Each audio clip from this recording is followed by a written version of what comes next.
Hello, it's me, Reed. Hi there, I'm Jennifer. Pardon my giggling. Welcome to this listening practice. Indeed, welcome. We're going to listen with Psalm 54 today. Mm-hmm. And we're paying attention for God's voice, the voice of the divine family speaking to us through this psalm today. That'd be great. Do you want to read it first? Sure, I'll start with reading. So as I read, you can listen for a word or a phrase that stands out to you. And you might want to make a note in a journal or on a napkin if you like, or on your phone. You know, these devices we carry with us all of the time. Sometimes that can be a helpful way to pay attention to what the divine family is speaking to us over time. So Psalm 54. Save me, O God, by your name, and vindicate me by your might. Hear my prayer, O God. Give ear to the words of my mouth. For the insolent have risen against me. The ruthless seek my life. They do not set God before them. But surely God is my helper. The Lord is the upholder of my life. God will repay my enemies for their evil. In your faithfulness, put an end to them. With a free will offering, I will sacrifice to you. I will give thanks to your name, O Lord, for your name is good. For God has delivered me from every trouble, and my eye has looked in triumph on my enemies. Is there a word or a phrase or an idea that stands out to you? Yeah, the first, it had this couplet at the beginning. It says, "Save me by your name, God, and vindicate me, or set me free, or fix my problem by your might."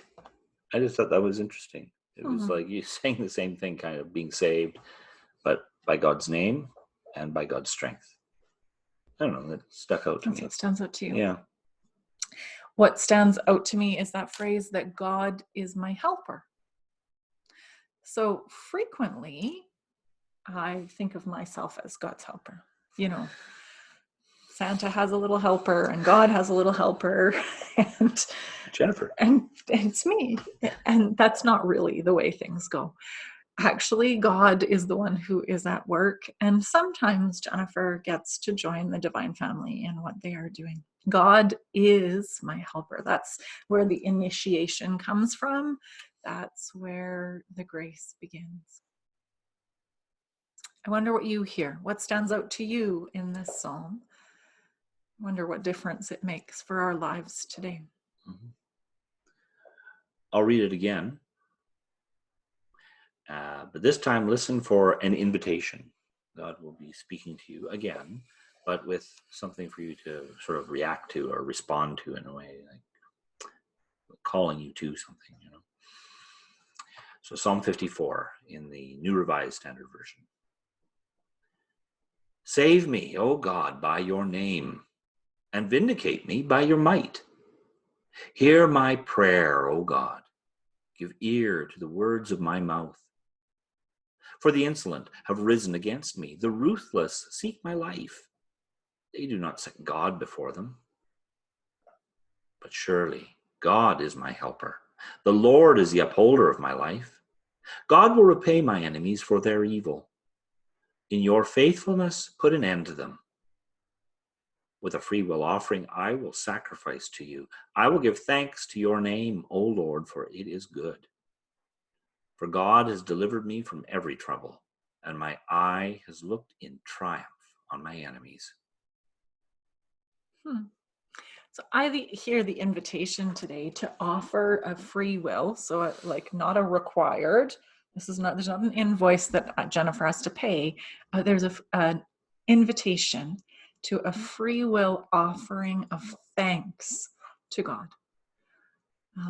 So throughout my day, I will look for those spaces over and over and over again where I can just say, thank you, divine family.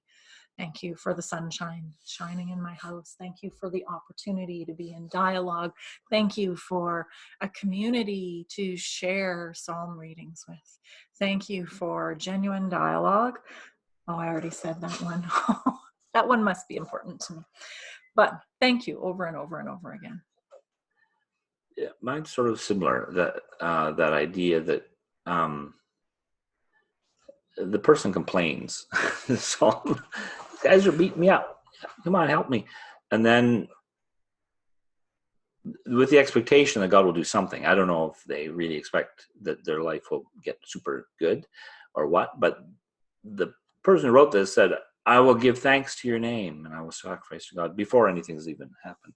And this idea of giving thanks in expectation, not only that God has done things good, but God's going to be good to me in the future, and be thankful for God's goodness in general. And that I'm going to thank God tomorrow too, because I know God's going to be listening and watching and being engaged in my life. So, yeah.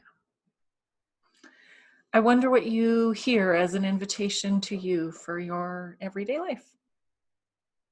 Maybe you'd share with us, for those of you who can, in the comments below the video. It's social media. We're asking for some engagement, please. For those of you who join us by podcast, maybe you'd take a moment to stop by our website and drop us a comment there, or in some other way that you find works well for you. We'd love to hear what you are noticing the Divine Family speak to you today. Thanks for being with us. We'll see you again. Bye-bye. Bye.